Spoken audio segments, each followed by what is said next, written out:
Today's guest on the show is a holistic healthcare practitioner for 8 years, a certified emotion and body code practitioner, and a founding member of the Inside Out Institute. She also happens to be a veteran of the Canadian Navy. Welcome to the show, Ashley LeBlanc. Thank you. It's so great to be here. Thank you for having me today. Thank you for joining. So at what age did you join the Canadian military? Oh my goodness. I was 19. I graduated high school at 18, and then I, took a year off, and I was very tired after high school. So I took some time, and I knew coming out of high school, I didn't want to go to school because I didn't know what I wanted to study. And so I didn't want to get into debt with, and end up with an art degree or something I wasn't going to use or be happy with. So I was looking for other options, and I happened to stumble across the option of the Navy. So I joined a year after I graduated. Did you have an environment that supported you to go into that direction? Like, how did you find out about it? Yeah, so that's a fun story. So my parents are from the East Coast. My mom's from Nova Scotia. So the summer after I graduated high school, my mom took me, my brother, and my sister down to Nova Scotia to visit the family. And her and we flew into Halifax, from Calgary to Halifax, and we spent a day in Halifax before we kind of, carried on with our travels. And while we were there, I was kind of in the space of like, what am I going to do? And, I just graduated. I didn't have a plan yet. And, everything was up in the air. And we went on a tour of the HMS Sackville, which is a 1940s Corvette. So it was actually in the war that they had changed into a museum. So you could actually go on and see where the sailors ate and, the guns and, go up to the bridge. And I remember walking into the mess where they eat and sleep, and I looked around and I went, I can kind of see myself doing this. And so we did the rest of the tour, and we did the rest of our vacation, and I got home about, 10 days later, and I was like, I'm going to join the Navy. So I'm like, Mom, I'm going to join the Navy. And she's like, okay, sounds good. Wow. Right? So yeah. You chose an intense route in the Navy. You became a marine electrician. Why did you choose this one in particular?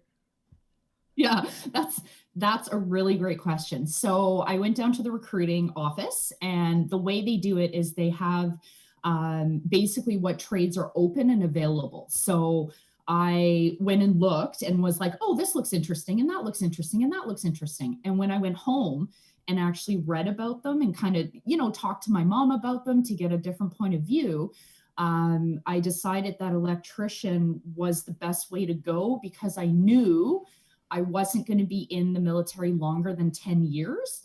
And so with being an electrician, at least I would have something in my back pocket, right? I would have a trade, I would have a skill, something that I wouldn't come out and be like, well, that was 10 years wasted. Like, now I have to start all over again, right? So I figured, worst case scenario, when I got out, at least I would have a trade, right? If I chose to do that. So, and also too, the other trades didn't really appeal to me. I didn't want to be an operator who had to go to school for years before I even got qualified to do my job, right? So I was like, no, 8-week course, I'm good.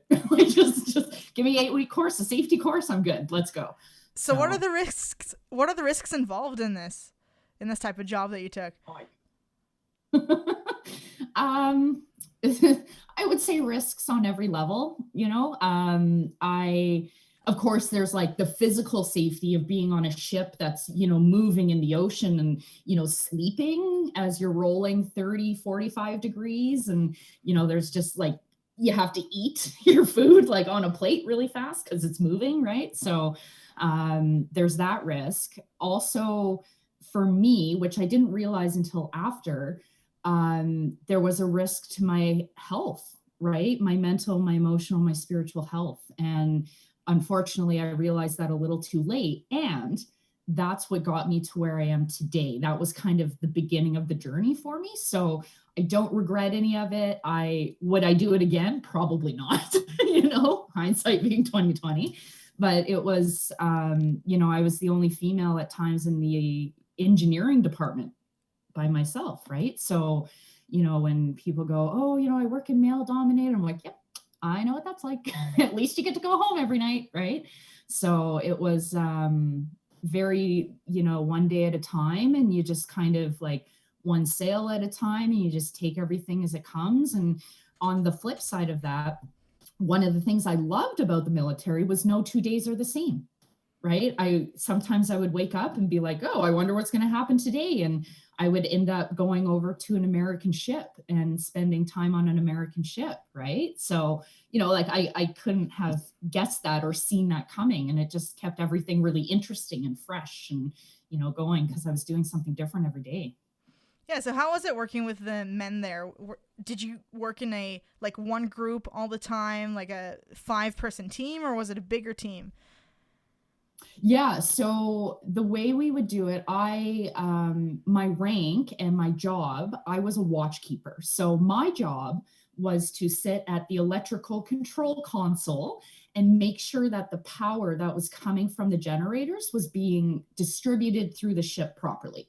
So that meant if we were like, for some reason, a generator just shut off and dropped the load, I would have to black out everything and then start from the beginning, right?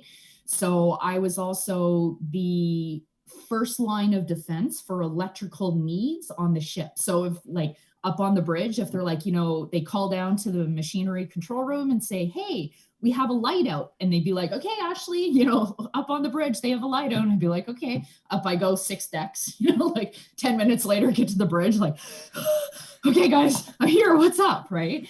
So it was good. I worked with engineers, or we call them stokers. So they were the machinery, made the boat, the engines run.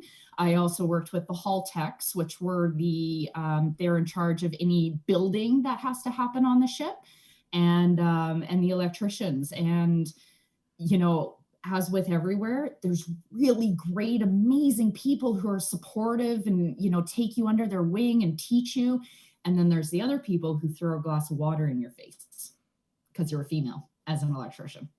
Have you had that happen to you? It literally happened. Yeah. So, but it was only once. It was only one time. And, it's just the nature of the beast, because you can't, his belief system was that women can't do electrical work and can't be engineers. And, that's not my problem, right? That's his problem. And, I was there to do a job just like everybody else, right? It wasn't the end all be all of my life. It was just, a job and an experience I was having. So you were at the mess room, or can you walk us through that moment of like what had instigated it? Yeah, it was, I think we were actually alongside somewhere, and we were sitting in the mess, so in where we ate. So, and I was sitting with him and one of our mutual friends. And I don't know, maybe he had been drinking, or I don't even remember what was said, but he goes, yeah, I don't think this is cool. And he just poosh, like just a glass of water right in my face. And I was like, I was in my uniform. So, I was like, well, I can't really do anything right now because I'm in my uniform. And our mutual friend was like, he looked at him and he looked at me, and he kind of like, he was like, oh my God, I'm so sorry. And, I'm like, it's not your fault. Like, you don't need to apologize for this. But it's people, right? And when people get, like, he was away from his family, and when people get stressed, they do really odd things at times, right? And I can attest to that. It's happened to me too, right? So, I don't fault him for it. It was just an experience. And, that's kind of like the worst thing that I had to experience. And in 7 years, if that was it, then, I'm kind of okay with it, right? Definitely. So, because it actually had nothing to do with me. I was just the recipient of the energy. So, yeah. What were some good memories that stand out to you when you think of the time in the Army? Yeah. Good question. Actually, so one of my very dearest, closest friends, I sailed with. He was a stoker, and we've now known each other. Well, I would have met him when I was 20 and I'm 36. So he knew me like before I was a best practitioner, before I was an emotion co-practitioner, before I even was like qualified to do anything on the ship, like just stumbled onto the ship like, hey guys, what's going on? Like, right. So it was worth it for that friendship. Right. And we're still tight, and I would consider him one of my best friends. Right. And so that was the good people, worth it. Like, if you're meeting good people. What was like one thing that you remember him helping you in when you were experiencing a tough moment on the ship? Yeah. So there was one time among many, I was stressed. I believe we were down close to Hawaii, so it was hot. And I had walked into my shop and somebody yelled at me, and I was just, like your stress gets up here, and you just, especially for women, we just need to have a good cry sometimes, right? And, I was tired from working shifts, and the food wasn't great, and, I was just stressed, right? So I had to do cleaning stations, and because the ship doesn't clean itself, somebody has to do it, right? And so I was cleaning the chief and PO shower. And so I'm literally like in the shower, like, like, oh my God, like pulling my eyes out. And so I hear, and then kind of from around the corner, I hear, hey, like, are you almost done? And I peeked my head out. And of course I like, I'm doing this, right? And it was my friend. And he's like, is everything okay? And I'm like, no, it's not. And so he goes, well, I'd give you a hug, except I just worked out and I'm totally sweaty. And I looked down at myself, and I had like sweated through my uniform, and I was like totally sweaty, like So dripping sweat. Both so of you were hot. soaked. Yeah, totally. Right. So he's like, he does this thing. He goes, bring it in.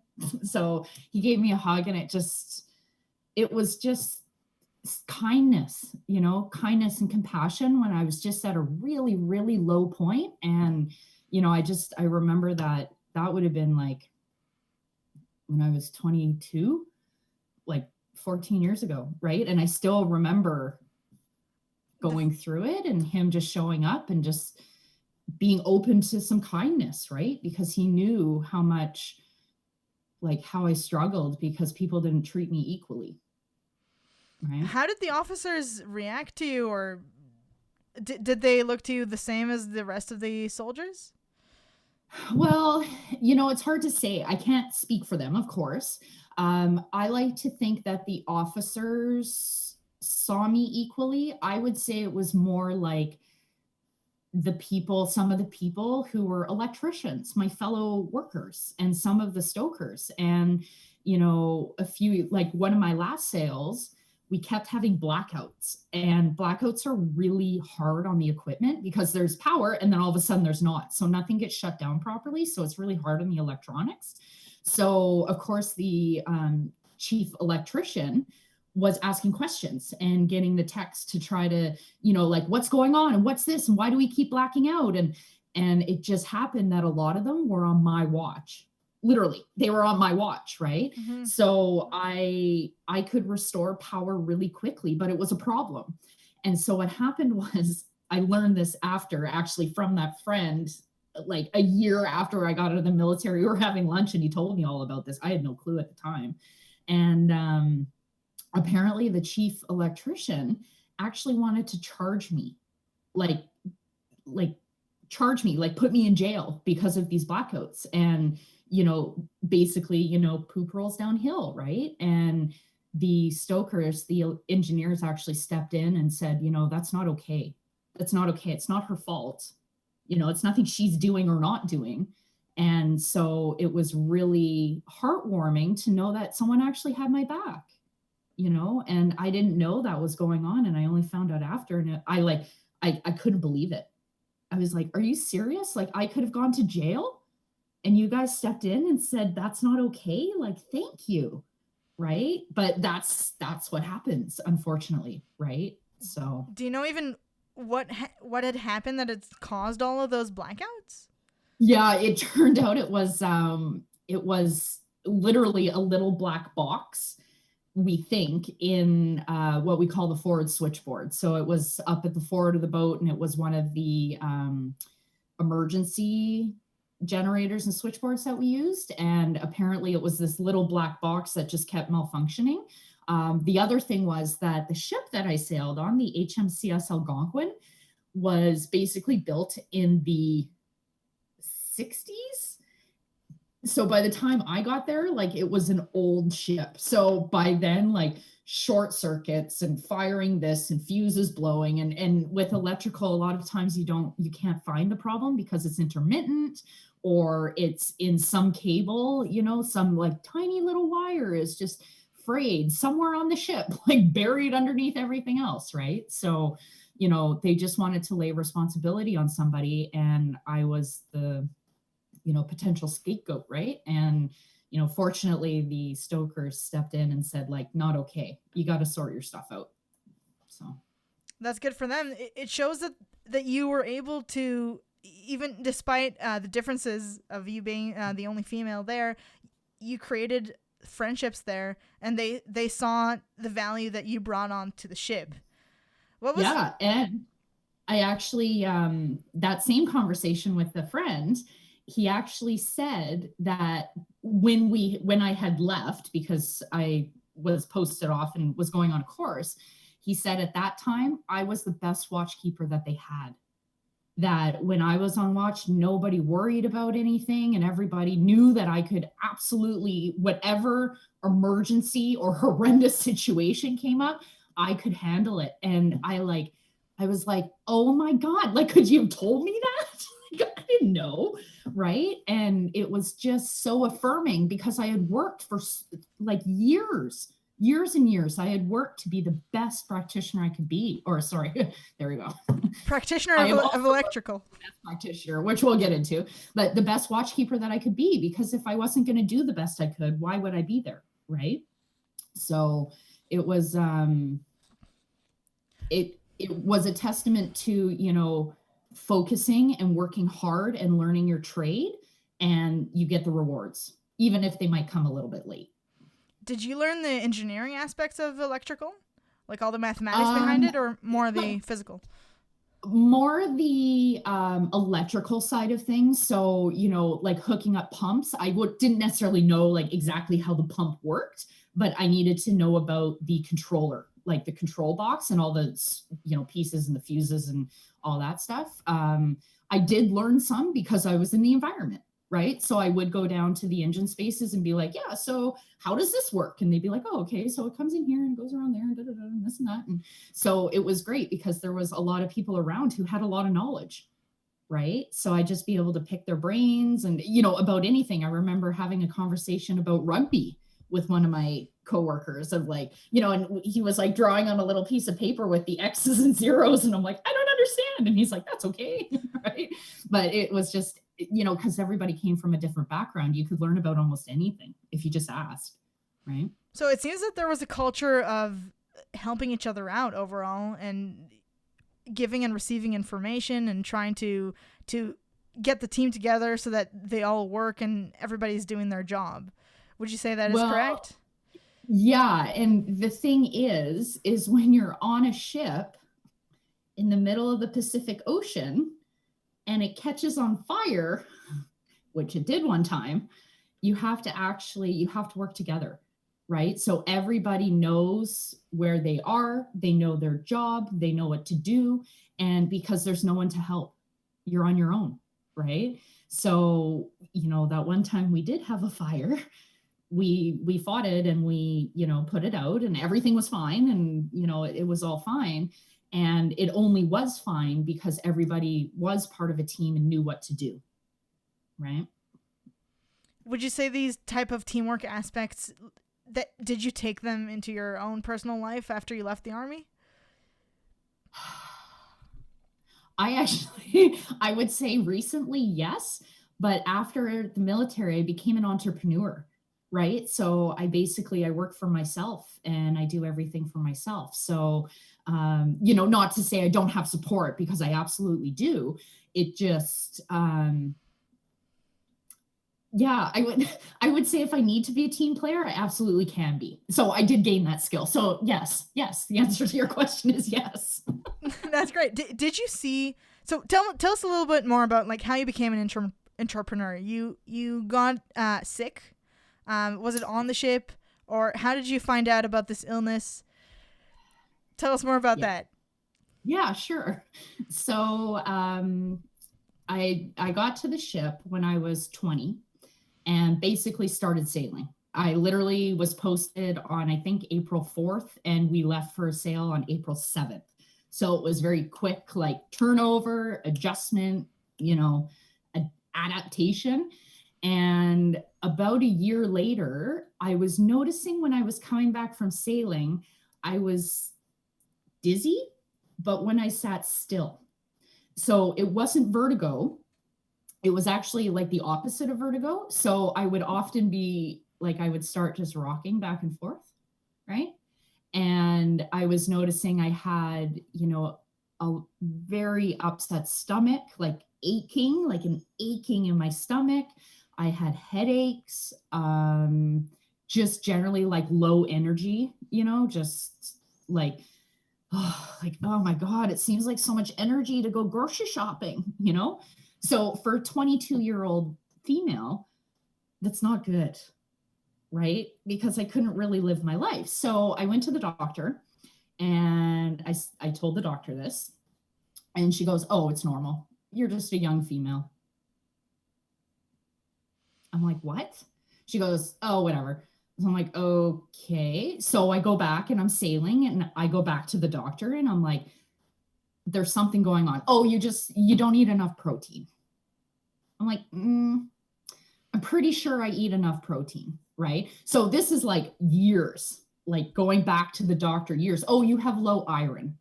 Okay, I'm pretty sure I don't have low iron. "Oh, you just don't sleep enough." "No, I'm pretty sure I'm sleeping enough when I can." And so I wasn't really taken seriously, which is disappointing, And this was right? by Western medicine. this was Right? by a female doctor, correct? Yeah. Yep. Yeah. So, it's normal. You're a female. It's your hormones. It's blood pressure. You have low blood iron, like every shit excuse, that they could have come up with.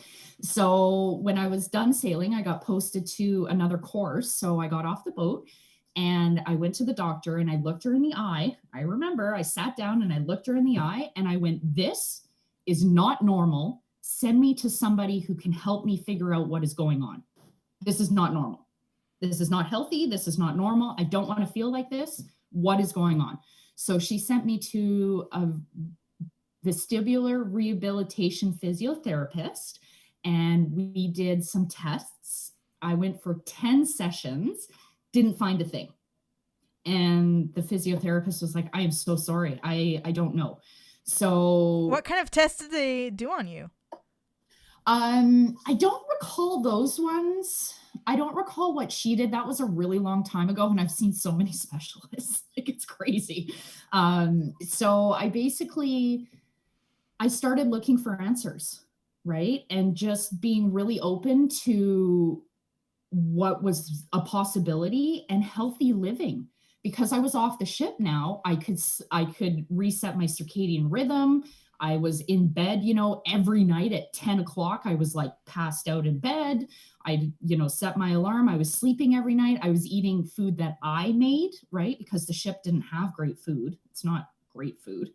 I was exercising again and getting active and resting. And what I realized is my body could heal itself. It just needed some help. And that help did not look like drugs. It did not look like antidepressants. It did not look like, vestibular anything and whatever, right? So I started just taking a holistic approach. I was doing yoga and chiropractic treatments and physiotherapy and seeing a naturopath. I was getting cranial sacral massages. And I managed to get to a point where I was functional, right? And so by now I was like in my mid 20s and I was functional. And I was like, okay, I guess that's the best I'm going to get. But I never stopped looking for answers. And I was actually getting physiotherapy for my knee. And I mentioned what was going on to the physiotherapist. And she goes, wait a second, we have a vestibular rehabilitation guy. Let me talk to him. I'm like, oh, okay, great. So I go in the next time and she goes, yeah. So I talked to the other physiotherapist and he actually has heard of your symptoms. I was like, okay, book me in. Like, I need to talk to this guy. Give me an appointment. So by then I had gotten out of the military because I couldn't handle the lifestyle. I was tired of being told where to go, what to do, how to work, when to show up, when to eat, just like the typical, like, this is why I'm an entrepreneur now, right? So I gotten out.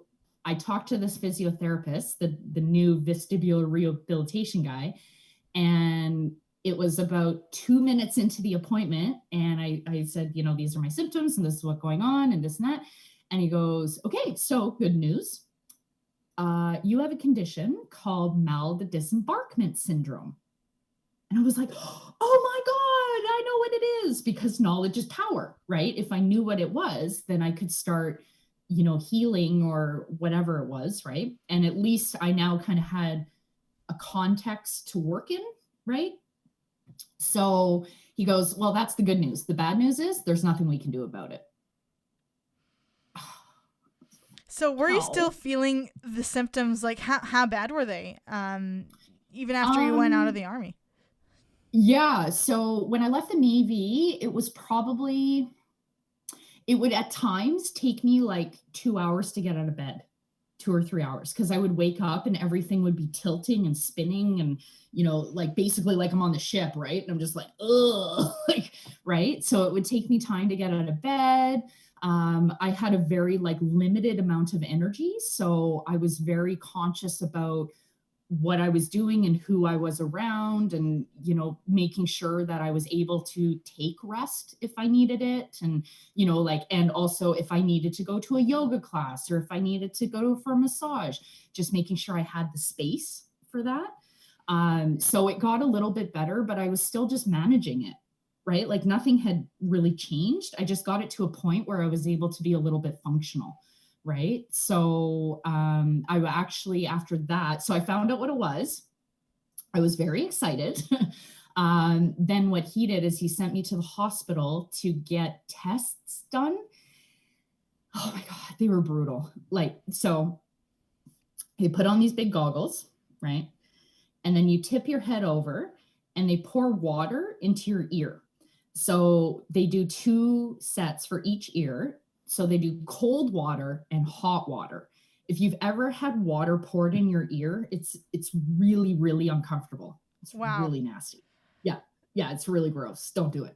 So what they do is you have these goggles on and they pour this water in. And then what you do is you lift your head really quickly and basically you try to keep your eyes open and the goggles record what your eyes are doing. And what that does is it tells them what's happening in your inner ear, in your cochlea. So your cochlea is a little bone that's full of liquid and it has these fibers, these little hairs. And then as you move your head, the liquid moves and says, okay, well, your head's tilted over to the whatever in this way. And oh, now it's back. And now you're going around in a circle. Mine was totally messed up. Totally messed up. So what we discovered is that I was actually missing 47% of my balance mechanism in my right ear. So essentially what was happening is when I had sailed on the ship and I'd come home, my body couldn't calibrate back from being on the ship doing this to being still, right? You see sailors coming off the ship and they're walking down the jetty like this and they're kind of stumbling, yes. Whatever. That was me all the time because my body couldn't reset and calibrate because there was so much stress on every level. So I was like, okay. So then the ears, nose, throat specialist goes, well, I've never heard of this. I'm like, what? You're a specialist. Like, you should know about this. But he goes, yeah, so I did some research, and antidepressants have been known to help occasionally sometimes with this. I'm like, are you serious right now? Like, that's way too many unknowns to be messing with my brain chemistry. Like, come on now, right? So thank you. I'll figure it out. It's fine. Thank you for your time. So I left there. I was actually taking some courses at Camosun College, which is the college here in Victoria. And I actually was doing a biology course with a gentleman named Bill. And Bill was the teacher, and he was amazing. And he had been through it all, and he was this older dude and super cool. And I was like, I'm going to throw this at him. Maybe he knows something about it, because he knows a lot about a lot of stuff. So I was like, Bill, here's what's going on. Do you have anything that could help me? And he goes, yeah, you need to talk to my friend Keith. Okay, give me a phone number, right? Because I was open to every possibility. So Keith, he did NLP, which is neuro-linguistic programming. And so I went and saw Keith, and I sat in the chair. And neuro-linguistic programming is really interesting, and I actually don't know a whole lot about it, so I can't talk about it. But if you want to know, I can connect you with people who do know a lot about it. So I sat down, and in an hour, I don't know what he did. I don't know what happened. I came to kind of after the hour, and it was gone. I healed myself. Completely? Like, you'd never had those symptoms again? Never, ever. Never, ever. And so since then, you've been, you stumbled upon, as you say in your little biography, on the emotion code. Yeah. So first, before I stumbled upon the emotion code, I happened to stumble upon BEST, which is Bioenergetic Synchronization technique. So after being healed by a completely natural, modality, and learning more about how the body just, short circuits sometimes, like our brain creates, like our bodies create these symptoms, because that's what they are, to remove us or change something, right? So what my body did was, because I was under so much stress mentally, physically, spiritually, emotionally in the military, it actually created this thing so that I would get off the boat and never go back. And it worked, except I couldn't come back to being healthy by myself, right? So once I knew that, I was actually looking in and doing chiropractics and becoming a doctor of chiropractics. But there was a missing piece for me. And the missing piece was, why do I have to come back every 10 days for the same treatment, the same adjustment every time? It's the same thing. And if I don't get it, then my body goes out and I get sick. There was a missing piece, right? Like, somebody else has to manipulate my body so that I can be healthy. That doesn't make any sense, right? Time and a place for everything. Absolutely. Chiropractics is amazing. And there's just something missing. So, universe, I prayed. I was like, I need something. I need a new career. I am open. Please send me something. And man, when you ask, you receive. So I had joined a club called Global Information Network, and they were paired up with Mortar Health System. And Dr. Mortar pioneered BEST. So as part of being, we call it a GIN member, we were able to go to these one-day seminars. So Dr. Ted Mortar came to Vancouver. I live on Vancouver Island. He came to Vancouver. So a few of us were like, let's get in a car and go. So we're like, great, let's go. So we hopped in a car, we took the ferry, we went to Vancouver, we go to the seminar, and changed my life. And it was before lunch. Dr. Ted was talking on stage. I still to this day do not remember what he said. I don't know what he said, but he said something, and something reached into the core of my being and shook it. And I heard, you need to listen to this. I was like, ah! burst out into tears. And I was like, oh my God, I found it. Like the thing I've been looking for, my calling, my passion. I didn't even know what it was. Like I hadn't really experienced it, but it was one of those like knowings, and sometimes things they just bust up and come through and you just know, right? So I signed up for the program. I started learning it. I got certified as a best practitioner a year later. And I was a best practitioner up until about June of this year. So that was like 8 years I practiced as a practitioner. So in that time, I went back to Camosun and I got a diploma of exercise and wellness, which was great. And I had a business, my own business as a best practitioner for 5 years, like a solid 5 years. And then I had kind of shifted and things were shifting and COVID hit. But all this time, you weren't experiencing the symptoms of the disbarkment syndrome. Sorry. Yep. No, not at all. Not at all. It was completely gone. So can you tell us a bit more? So right now you're working online because of COVID with people, with patients through the emotion and body code. Yep. What are the principles of the emotion and body code? Yeah. So basically, the idea is when we have experiences in our life, because we're human, right? We experience emotions. And sometimes what happens is these emotions, they are so intense and extreme that they don't process properly, right? So our subconscious, the infinitely knowledgeable computer that we are all connected to, goes, oh, that's okay. We'll just stick it in your liver. That's fine. We'll just put it down there, right? But then what happens is this ball of black energy, that's a trapped emotion, causes distortion in your energy field. And because everything is energy, it causes disruption. And that disruption causes stress. And then that stress causes exhaustion. And then the exhaustion causes dis-ease or disease. And when you have symptoms that fit into a certain box, like mine did, of, okay, you have this one, check, this one, check, this one, check, this one, check. Oh, now you have fibromyalgia. Now you have mild disembarkment syndrome.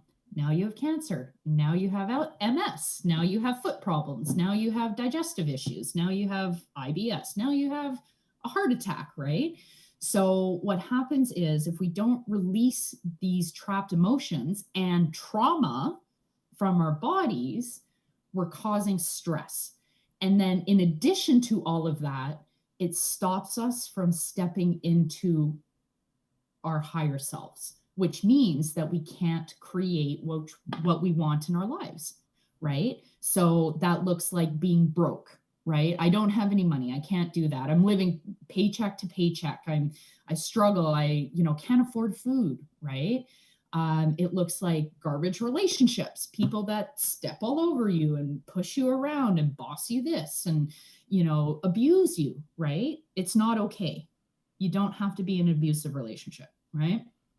Physical health. Oh, that's just my knee. Oh, it's just my knee. It hurts all the time. My shoulder, I had a thing. I got in a car accident 10 years ago and my shoulder it bugs me all the time, but that's fine. It's at a chronic pain of 7 out of 10, but it's fine. I just work on it. I just take 2 Advil for my back every day because my back hurts. And I've been doing that for about 15 years. So people, this is not necessary. You don't have to be in pain. You don't have to have garbage relationships or be abused. You can have all the money you want, right? And that's what I do is I help people work through that subconscious gunk and issues and trauma so that they can create what they want, because everybody wants something different, right? And you're here to create it because, for instance, you, will create a way different life than I will. And they're both perfect. They're both absolutely perfect and beautiful, right? But if you're stuck in I have to go do this and I have to do that. Oh my God, I have to call that person. You can't be in that creative space. So my job is to get you there so that you can create opportunities for yourself to create whatever you want. right? So I call myself a path walker because I kind of hold your hand and help you with your luggage and walk the path, and then, okay, off you go. There you go. So what are some stories of people that you've helped with and doing this, as you call a path walker? What have they experienced after treatments with you? Yeah. So I actually treated a friend of mine. Her son was, due to the COVID thing, now homeschooling, and he was having problems. He was acting out. And she said he was getting aggressive, this 10-year-old little boy, right? And just not happy and very cranky and upset. And, it's not a good place to live your life, right? Being like that is okay as long as you move through it and just let the energy flow, right? So she contacted me and she's like, my son and this and that, and he's having a lot of trouble with his schoolwork. And I'm like, cool, I'll give him a treatment. So I did a distance treatment. I didn't talk to him. I didn't ask him how he was. I just talked to him through his mom over Facebook Messenger. I did a treatment on him, and she messaged me later that afternoon and said, "What did you do to my child?" I had calls and I came out after 2 hours, and he was sitting quietly in the living room after he did all his schoolwork. So what is a distance treatment? What is it that you exactly do? Yeah, so a distance treatment or any treatment, because I do them over the phone. I don't usually do video because I have to be on my computer and my phone and the whole screen. So the way a treatment works is basically we hop on the phone and we figure out what you want to work on. So where are you now and where do you want to go? So let's say, for example, you had chronic knee pain. So you're like, my knee hurts. I'm done with it. Stairs suck. I hate walking. I want to be active. Great. What's the intensity? 8 out of 10. Cool. So then we say a prayer. We ask for some help. And then we jump in. So I use muscle testing. First, I take my subconscious and I kind of take me and I temporarily put me over here. And then I become you. So subconsciously, because we are all connected, energetically, I can actually become you. So then what happens is when I muscle test, I do this. You can do like the sway test where you move forward or back. You can do there's the log one where you use your hand. You can do it this way. There's lots of muscle testing techniques. I just do it this way because it's super fast and easy. Which is taking your 2 fingers and moving it up and down? Yeah. So my middle finger is on top of my ring finger and I go, give me a yes, give me a no. Right. So super easy. I have to make sure I stretch my finger, like finger exercises. Ashley wakes up every morning and does finger stretches for her workday. I do. Have to make sure everything's good, right? So I basically become what we call a proxy. So I go, give me yes, give me a no. Can I act as a proxy for Mai at this time? Yes, I'm Mai, I'm Ashley, and Mai. Perfect. So then what I do is I go through a chart. So Dr. Bradley Nelson, who pioneered the emotion code, has a flow chart. And you basically give me a yes, give me a no, and you just you follow the flow chart. You find the emotion that's causing the imbalance. And then you take a magnet. Any magnet will do, or you can just use a hand. I use a magnet though, because I have the tools, so I might as well use them, right? And you run it along some part of the governing meridian. So the governing meridian is an acupuncture meridian that starts at the upper lip and it goes up through the middle of your forehead, over your head, down your spine to your tailbone. So you can run a magnet at any point. So I could just do this. I could use my back. I could do this if I wanted to. And you're bringing, for the listeners who do not see you on video, you're taking the magnet and kind of having it float over your head and down, down your head and or your down back. Part of my spine, or I could even rub my nose if I wanted to, right? Just rub up and down on my forehead. So what that does is the magnet is pure energy, right? They are pure energy. And when you bring the emotion to the surface, it comes out of the body into the energy field. And then you can actually, when you rub a magnet around any part of the governing meridian, you're blowing pure energy through every meridian and all the energy field of your body. So you're able to dissipate that black ball of energy you just pulled out. That's the trapped emotion.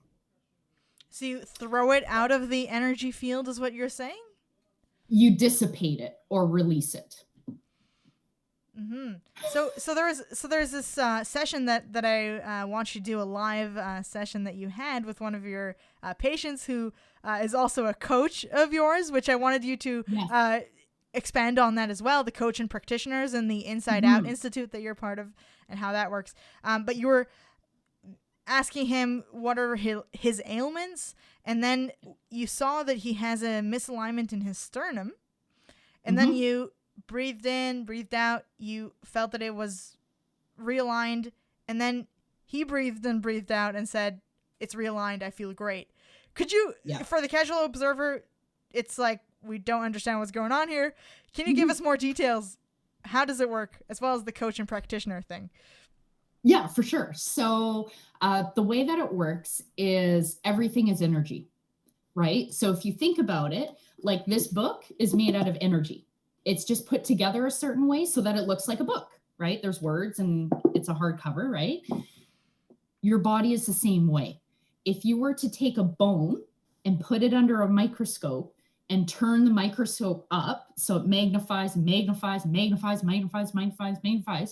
eventually it would break down and you'd see these little atoms with electrons flowing around them, right? So because everything in the human body, as well as everything else, is energy, we can shift it with a magnet because we're just moving energy, right? So when you bring attention to, I think he had a misalignment in his sternum. And so that would cause that's where all your bones, like your ribs, join in. So you can imagine if your sternum is out, it's probably pushing on your ribs, and maybe it's like pushing on your lungs. So you're having troubles breathing. So it can cause a lot of issues, right? So once we put that back in alignment, because it wants to be in alignment, and we took our little magnet and swiped with the intention, right? It's all intention because I'm sending energy to say, hey, Juan sternum, you better align right now. And it goes, oh, okay, of course. Boom. Then it aligns. Then we can carry on. And a muscle testing too. Did we realign Juan's sternum? Yes. Can we move on? Yes. Right. So I'm always asking to make sure that, we can move on. How long, like you were talking about how with Chiro, you needed to come basically every 10 days to do another alignment. How long does an alignment last with the emotion and body code treatment? Yeah, it's different for everyone, and it's different with the treatments. It depends how much trauma you have. It depends on the triggers. Like, let's say we did a treatment for you and, your partner is not supportive. So you've been working and you get a treatment and you feel great and you're fulfilled and you're elated. And then you go out to the kitchen and he yells at you. You're probably not going to hold that adjustment as well as if he had given you a hug, right? So it kind of comes down to the triggers in your life and what's going on. The more treatments you get, the less you need, because you're getting rid of that trauma. And once it's out, it's out. You don't have to deal with it again. But there's multiple layers, of course. Multiple layers, right? We've all had more than 2 experiences in our lives, right? And then you can also get into inherited emotions. So that's stuff that's not even yours, and, absorb stuff, or people like can actually give you like entities and curses. So that's not even your stuff, but it's affecting your body and how you're not healing or not creating the life you want. So it doesn't really seem cool, right? Sorry, say the last sentence. It doesn't really seem cool. I don't know. I don't want to carry other people's stuff. I have enough of my own stuff. So explain the coach and practitioner thing with the Inside Out Institute. Yeah, for sure. So Inside Out Institute is a group or an institute where clients come in and they work with both a practitioner and a coach. So what that means is that with the coach, their transformational leadership coach, they are working on the conscious side. So this looks like setting your schedule, setting your goals, follow through with your goals. If you have an issue taking action, right? That's something the conscious side can help you with. So you get that, right? You also get a practitioner. The practitioner works on the subconscious side. So they're working with, emotional blocks, past trauma, inherited emotions, your heart wall. That's a huge thing. I'm going to talk about that in a minute.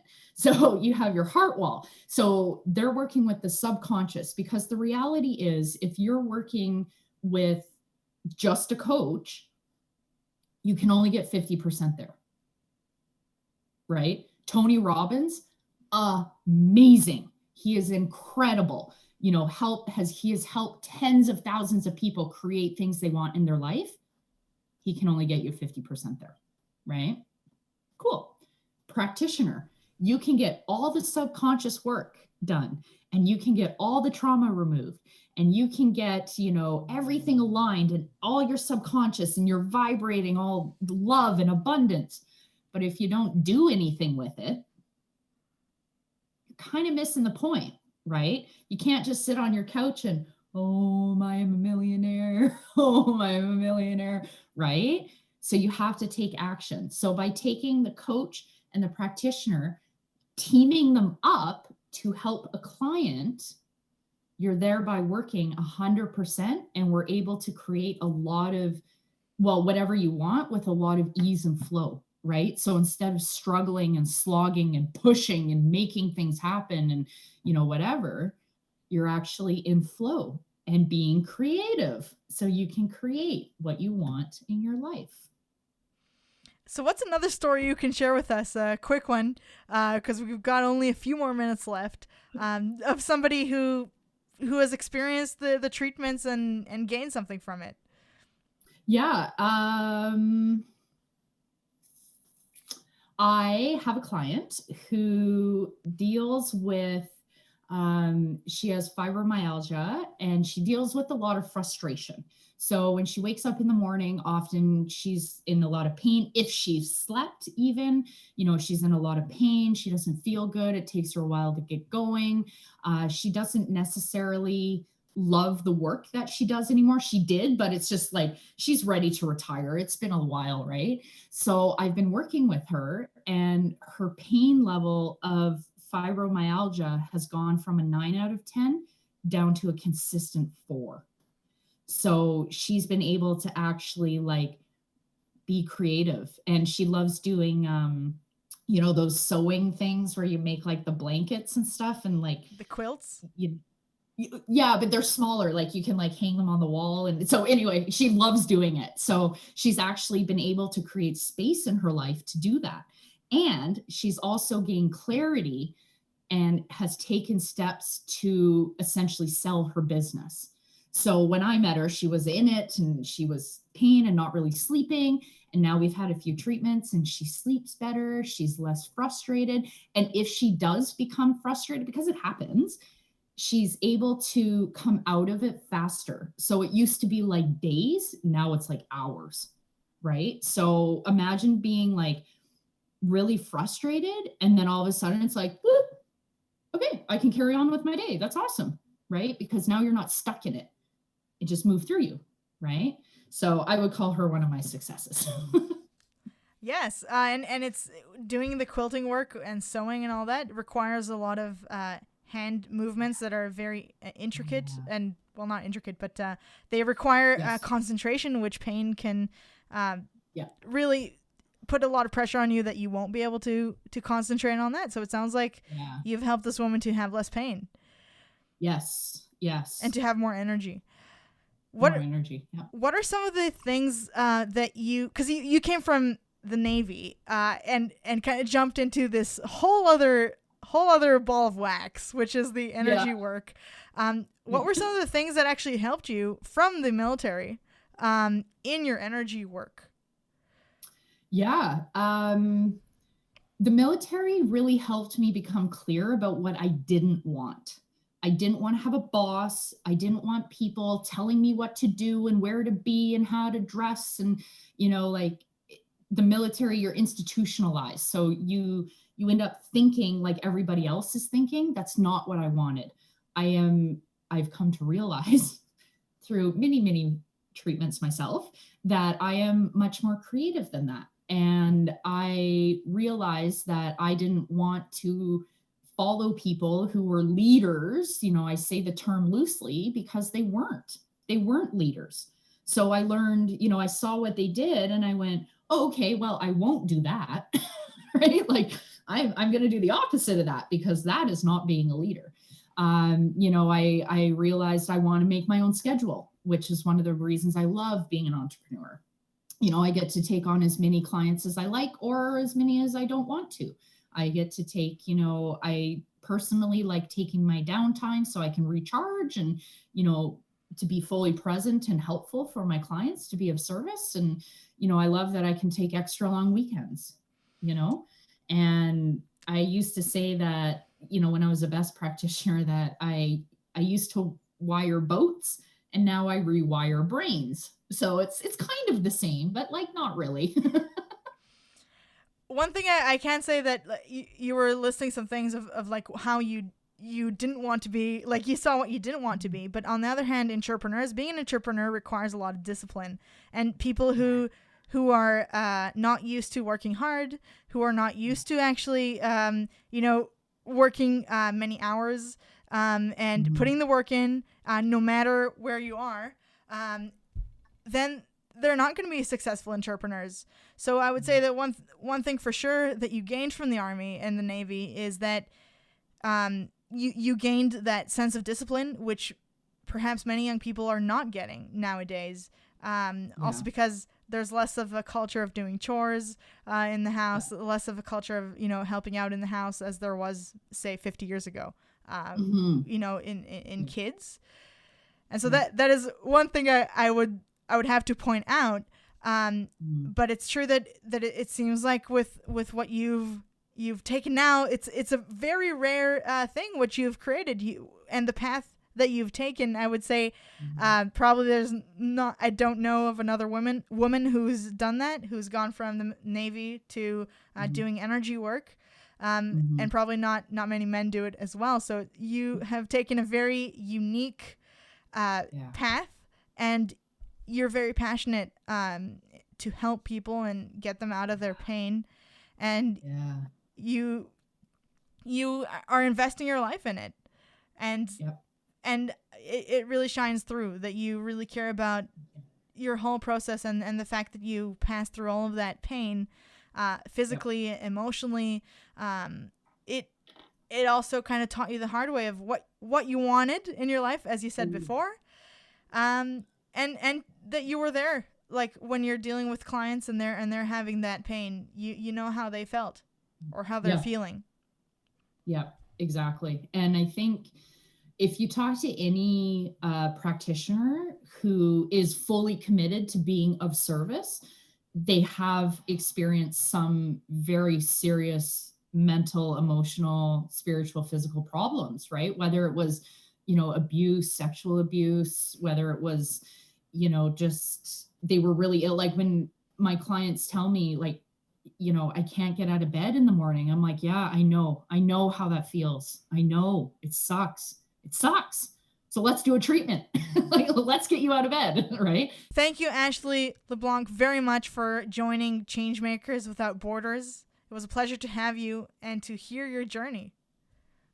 Thank you. It was a pleasure being here. Thank you for having me.